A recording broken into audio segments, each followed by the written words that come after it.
Hello प्यारे बच्चों, आपका बहुत बहुत स्वागत है हमारे दूसरे वीडियो में। तो दूसरा वीडियो स्टार्ट होगा बहुत ही बेहतरीन तरीके से।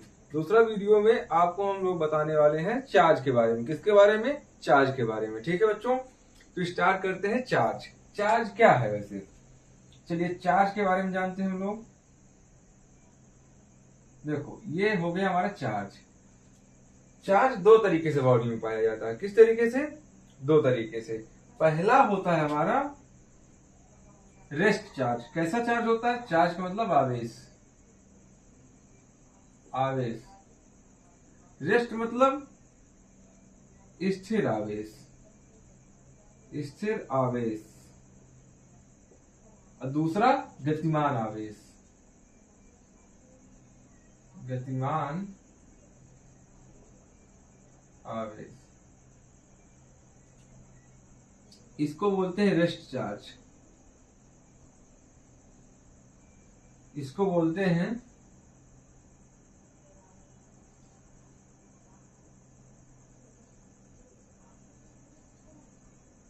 Motion of charge.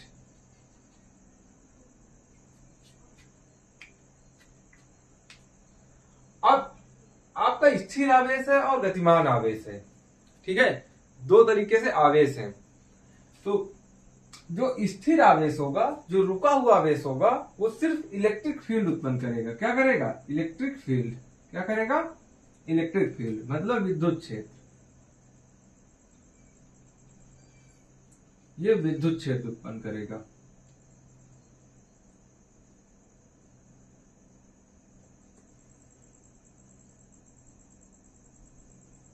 Electric field.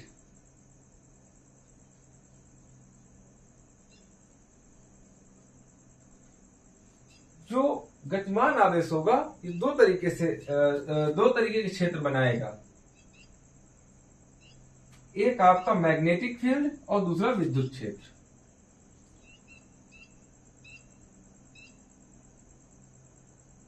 चुंबकीय क्षेत्र, मैग्नेटिक फील्ड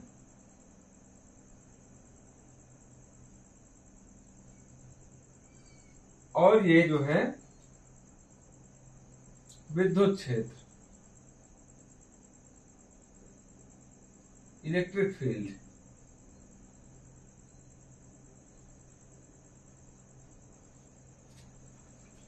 अब इसमें गतिमान आवेश रहेगा। ठीक है, अगर इसका वेग नियत है, v क्या है इसमें? नियत। अगर v नियत है तो इसमें जो है इलेक्ट्रोमैग्नेटिक रेडिएशन निकलेंगे, मतलब विद्युत चुंबकीय विकिरणें। विद्युत चुंबकीय विकिरणें, इसको हम कहते हैं इलेक्ट्रोमैग्नेटिक रेडिएशन। Electromagnetic radiation. तो बच्चों चार्ज के बारे में हमने जाना कि अगर चार्ज स्थिर रहेगा तो वो आपका विद्युत क्षेत्र उत्पन्न कर सकता है। क्या कर सकता है? विद्युत क्षेत्र उत्पन्न करेगा। अगर चार्ज भागेगा तेजी से, गतिमान रहेगा, तो वो दो तरीके के क्षेत्र बनाएगा। एक तो विद्युत क्षेत्र बनाएगा, मैग्नेटिक फील्ड बनाएगा। दूसरा आपका इलेक्ट्रिक फील्ड बनाएगा, मतलब कि विद्युत क्षेत्र। चुंबकीय क्षेत्र जो है विद्युत क्षेत्र, दो तरीके के क्षेत्र उत्पन्न करेगा। अगर जो गतिमान आवेश है वो नियत है, कांस्टेंट है, उसकी वैल्यू क्या है? कांस्टेंट है, तो आपका इलेक्ट्रोमैग्नेटिक रेडिएशन बराबर तरीके से उससे निकलती रहेगी। जब चार्ज चलेगा तो अपने साथ इलेक्ट्रोमैग्नेटिक रेडिएशन निकालेगा। क्या निकालेगा? Electromagnetic radiation. तो ये कहानी थी किसकी? ये कहानी थी आपकी चार्ज की। अब हम लोग चार्ज कैसे उत्पन्न करते हैं, चार्ज कैसे उत्पन्न करते हैं, कैसे चार्ज को जो है ट्रांसफर करते हैं, वो चीजें हम लोग सीखने वाले हैं। तो बच्चों वो चीज सीखने वाले हैं, बने रहिए। आप इसी वीडियो में कहीं छोड़ के नहीं जाना है। और आपको जो चीजें सिखाई जाएंगी मेरे वीडियो में, वो बहुत पॉइंट वाइज सिखाई जाएंगी। समझ रहे हैं ना? कोई परिभाषा नहीं होगी, कोई थ्योरी नहीं होगी, मात्र सिर्फ फिजिक्स सिखाऊंगा चित्र के माध्यम से। आप अगर कोई बोर्ड एग्जाम देने जा रहे हैं तो खुद से लिख के आएंगे, अंडरस्टैंडिंग रखना है बस, मेरे वीडियो में अंडरस्टैंडिंग रखना है बस। चलिए फिलहाल अब मैं आपको बताऊंगा कि चार्ज को कैसे उत्पन्न कर सकते हैं हम लोग, ठीक है। देखो कितने मेथड है, कितने प्रकार हैं।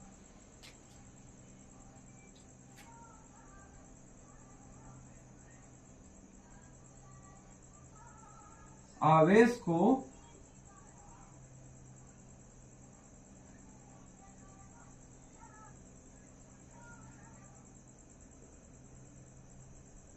वस्तुओं को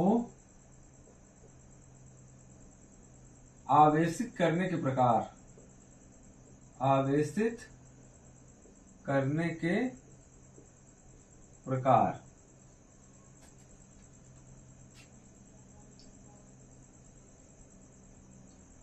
अब ये चीज हम लोग सीखने वाले हैं, वस्तुओं को आवेशित करने के प्रकार। तो पहला मेथड जो आता है बच्चों वो है घर्षण द्वारा। हम लोग घर्षण द्वारा चार्ज को उत्पन्न कर सकते हैं, ठीक है। इसको कहते हैं बाई फ्रिक्शन मेथड। दूसरा है प्रेरण द्वारा,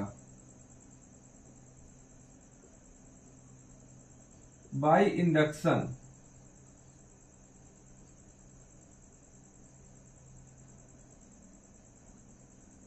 बाई इंडक्शन मेथड।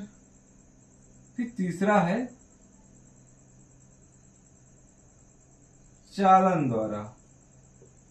तो चालन द्वारा है उसको हम कहते हैं बाई कंडक्शन मेथड।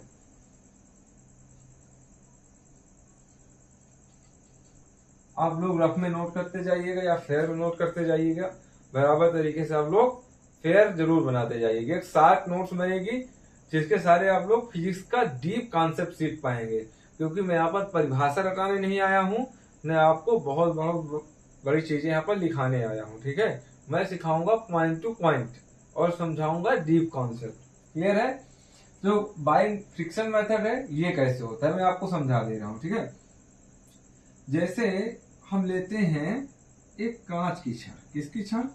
एक कांच की छड़ लेते हैं। हमारे पास कांच आ गया और हमारे पास है ऊन। क्या है बेटा? ऊन। अब कांच और ऊन, अब इसमें ये जो कांच है, कांच में इलेक्ट्रॉन, प्रोटॉन और न्यूट्रॉन है, और जो ऊन है इसमें भी इलेक्ट्रॉन, प्रोटॉन और न्यूट्रॉन है। जब दोनों को आपस में रगड़ा जाता है, क्या किया जाता है? रगड़ा जाता है और इनका फ्रिक्शन कराया जाता है, तो बच्चों जो कांच से इलेक्ट्रॉन होते हैं वो उठ के कहां पर चले जाते हैं? ऊन में चले जाते हैं। तो इलेक्ट्रॉन, बहुत सारे इलेक्ट्रॉन उठ के ऊन में चले जाए, और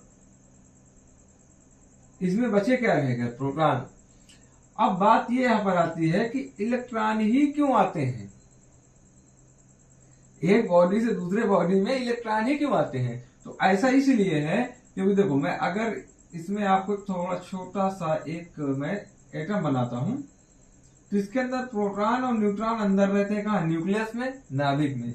इलेक्ट्रॉन बाहर निश्चित कक्षाओं में चक्कर लगाते हैं। अगर एनर्जी दी जाएगी तो भागेगा कौन? इलेक्ट्रॉन ही तो भागेगा। तो इलेक्ट्रॉन निकल करके एक बॉडी से दूसरे बॉडी में चले जाते हैं। अब दिमाग में ये भी आ सकता है कि यार ऊन से क्यों नहीं इलेक्ट्रॉन गए? देखो, रीजन ये है, जिस पदार्थ की इलेक्ट्रॉन बंधुता कम होगी उससे इलेक्ट्रॉन निकलेंगे, मतलब इलेक्ट्रॉन बॉन्डिंग जिसमें कम होगी। जो ऐसा सब्सटेंस जिसमें इलेक्ट्रॉन बॉन्डिंग कम होगी उससे इलेक्ट्रॉन निकल के किसी दूसरी बॉडी में जाएंगे। तो इसका मतलब इस समय पर जो कांच है, कांच की इलेक्ट्रॉन बंधुता कम है, इसीलिए इलेक्ट्रॉन निकल के इसमें चले गए। बात क्लियर है कि नहीं क्लियर है? बहुत बढ़िया। तो इस तरीके से इसमें आपका पॉजिटिव चार्ज आ गया। कैसा चार्ज आया? पॉजिटिव चार्ज, मतलब विधान आवेश। हम यहाँ पर बाइलिंगुअल क्लास लेकर चलेंगे, मतलब दोनों लैंग्वेज रहेगी हमारी, यूपी बोर्ड्स के लिए भी और सीबीएसई बोर्ड के लिए भी, ठीक है। तो कोई दिक्कत होने वाली है, ऑल बोर्ड्स के बच्चे इसको पढ़ सकते हैं। और इसमें क्या होगा बच्चों, ऋण आवेश, ऋण आवेश, ऋण आवेश होगा। अब इलेक्ट्रॉन निकल के आए हैं तो इस पदार्थ का द्रव्यमान ही बढ़ जाएगा। क्या होगा, द्रव्यमान बढ़ जाएगा, बढ़ जाएगा। अब इसका द्रव्यमान क्या हो जाएगा, घट जाएगा, क्योंकि इसने इलेक्ट्रॉन को निकाल दिया ना अपने से। भाई अगर आपके पास मतलब 100 रुपए है कि नहीं, आप किसी को 20 रुपए दे दो तो आपके पास पैसे कम हो गए ना, आपका जो महत्व है वो कम हुआ। तो अब यहां पर जो है द्रव्यमान जो है घट जाएगा, घट जाएगा। बात क्लियर है, बिल्कुल क्लियर होगी। अब अगर एक प्लास्टिक की छड़, ये प्लास्टिक की छड़ है,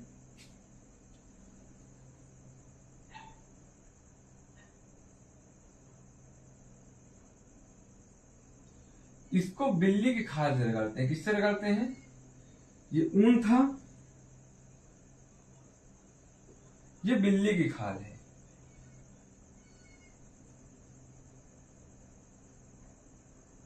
जब इससे रगड़ते हैं तो इससे इसमें क्या होता है, अब ये बिल्ली की खाल की जो इलेक्ट्रॉन घनत्व होती है वो कम होती है। जैसे इसको रगड़ा जाएगा तो ये प्लास्टिक की जो छड़ है ये ऋण आवेशित हो जाएगी और ये धन आवेशित हो जाएगी। कुल मिला के इस प्रकार से जितना इसमें ऋण आवेश होगा उतना इसमें धन आवेश होगा। तो इसके द्रव्यमान की मात्रा बढ़ जाएगी और इसकी द्रव्यमान की मात्रा घटेगी। समझ रहे मेरी बात। तो इस तरीके से हम घर्षण द्वारा हम किन्हीं दो ऑब्जेक्ट को आपस में क्या कर सकते हैं, चार्ज कर सकते हैं। हाँ, और सबसे बड़ी बात क्या है, अगर कांच की छड़ प्लास्टिक की छड़ दोनों को पास में लाया जाए, मान लो ये हमारे पास कांच की छड़ है और ये प्लास्टिक की छड़ है, ये जैसे इनको पास में लाया जाता है तो एक दूसरे को अट्रैक्ट करने लगते हैं। क्या करते हैं, आकर्षित करते हैं। ठीक है, ऐसा गुण है आकर्षित करने का गुण। इसका मतलब यहां से ये पता चलता है, मतलब कि विपरीत चिन्ह के आवेश एक दूसरे को क्या करते हैं, आकर्षित करते हैं। अगर दो प्लास्टिक की छड़ लेके आते हैं आवेशित जिसमें ऋण आवेश है, तो एक दूसरे को क्या करते हैं, ये प्रतिकर्षित करते हैं। अब ये दोनों प्लास्टिक की छड़ें हैं, ये भी प्लास्टिक है। अब इसमें एक कांच है, एक क्या है, प्लास्टिक है। समझ रहे हैं मेरी बात। तो इसका मतलब धन आवेश और ऋण आवेश, इस प्रकार से हमको कितने आवेश मिले, दो प्रकार के आवेश मिले। ठीक है, और इलेक्ट्रॉन शब्द की उत्पत्ति कहां से हुई, नोट पॉइंट और बता देता हूं। एक एम्बर नाम का पदार्थ था, पहले लेक्चर में मैंने बताया, एम्बर नाम के पदार्थ को इलेक्ट्रॉन कहते हैं। कोई आपसे ये पूछे कि ये बताओ चार्ज को किसने परिभाषित किया, तो सन 1600 ईस्वी में गिलबर्ट ने बताया कि जिस वस्तु में आकर्षित करने या प्रतिकर्षित करने का गुण होता है ना, छोटी छोटी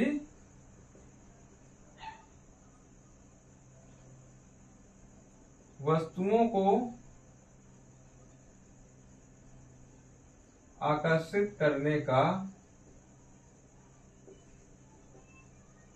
गुण होता है उससे इलेक्ट्रीफाइड या चार्ज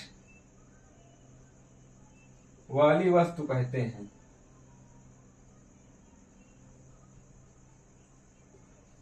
ये चीजें समझ में आई होंगी, शायद आपको ये चीजें समझ में आई होंगी। तो हमारा वीडियो यहीं तक का था। अब हम लोग क्या बताएंगे आपको, अब अगले वीडियो में आपको बताऊंगा प्रेरण द्वारा किस प्रकार से आवेश को उत्पन्न करते हैं और चालन द्वारा किस प्रकार से आवेश को उत्पन्न करते हैं। तब तक के लिए जय हिंद। मिलता हूं बच्चों अपने अगले वीडियो में।